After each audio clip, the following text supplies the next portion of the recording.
السلام علیکم دوستداران و هواداران کانال ما. امروز دوباره بازگشتیم برای آماده نمودن قصه موسی صاحب قسمی هفتم.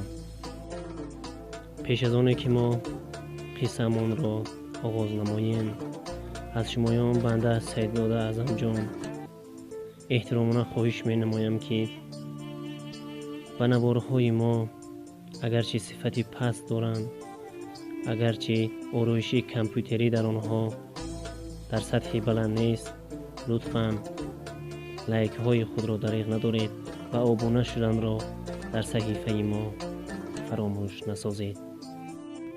در مورد موسی صاحب سخن باید بسیار گفت. محض این ویدیو رولک هایی که ما به شما پیشکش می نماییم بهر آشکار کردن زندگی نامه موسی صاحب هست. دوستان عزیز، سخن را بسیار نمی کنم و دوام قصه را شروع می کنیم. در یکی از سرخطهای اولین این قربانیان موسی صاحب می ایستاد. در حالتی در دوشنبه ماندن مرگ موسی یقین می نمود. این را همه این نفرانی که در آن شبانه روز در دوشنبه با پهلوان روبرو می شدند یادآور بودند.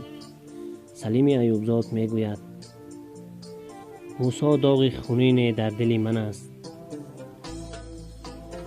یک هفته یا چند روز پیش از بازداشت شدنش من او را در قریه بالا در کوچه دیده پیاده شدم و همصحبت نیز گردیدیم.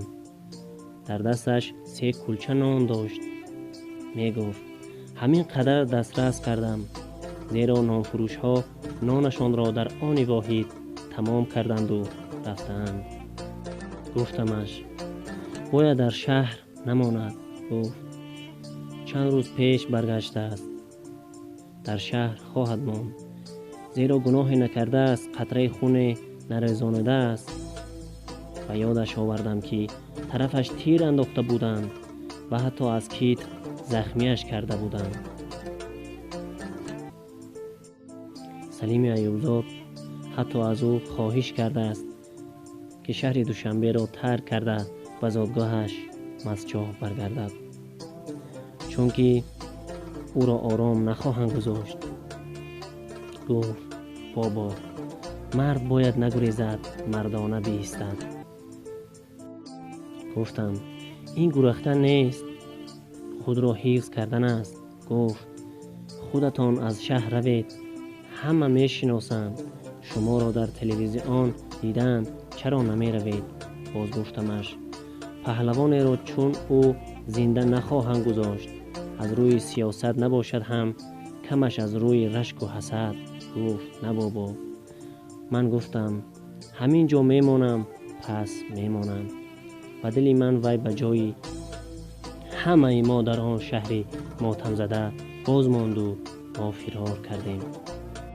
یکی از نزدیکان پهلوان دوست محمدی دوست می افزاید موسی را 3 روز پیش از قتلش تصادفاً واخورده گفتم برادر شما باید از دوشنبه روید. گفت من چی کار کردم که از دوشنبه روم؟ آن نفرانی که پهلوان هستند 1000 دشمن دارند. در وضعیت ناآرامی قصاصگیری پیدا می شوند. موسی دشمنی زیاد داشت. سیدشاه اکرمزاد این لحظه را به تفصیل قصه کرده است.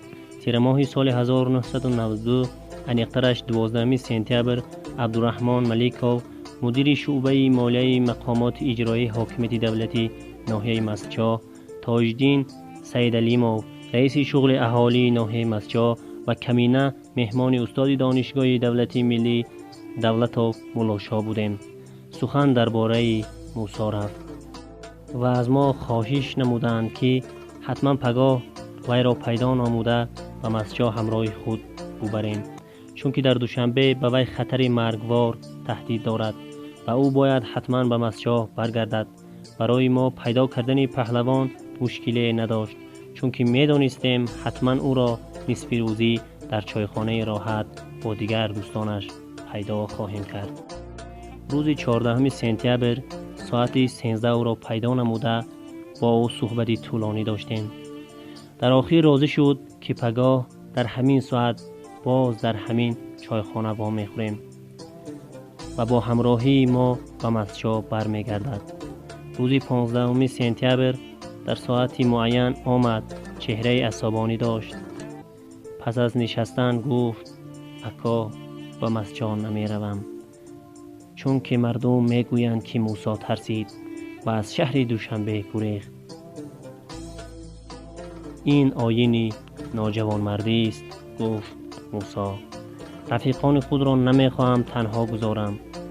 باز از نو به وی فهمانیدیم که با رفیقان او خطر تهدید نمی کند، اما ماندن در این شهر برای موسی خطری 100% مرگ را دارد، چون که در دوام 3 روز در دوشنبه بودنمان نفرانی خیرخواه پهلوان که نمیخواستند وی کشته شود گفتند در روی خطی آنهایی که کشته میشوند موسی در سرخط می باشد.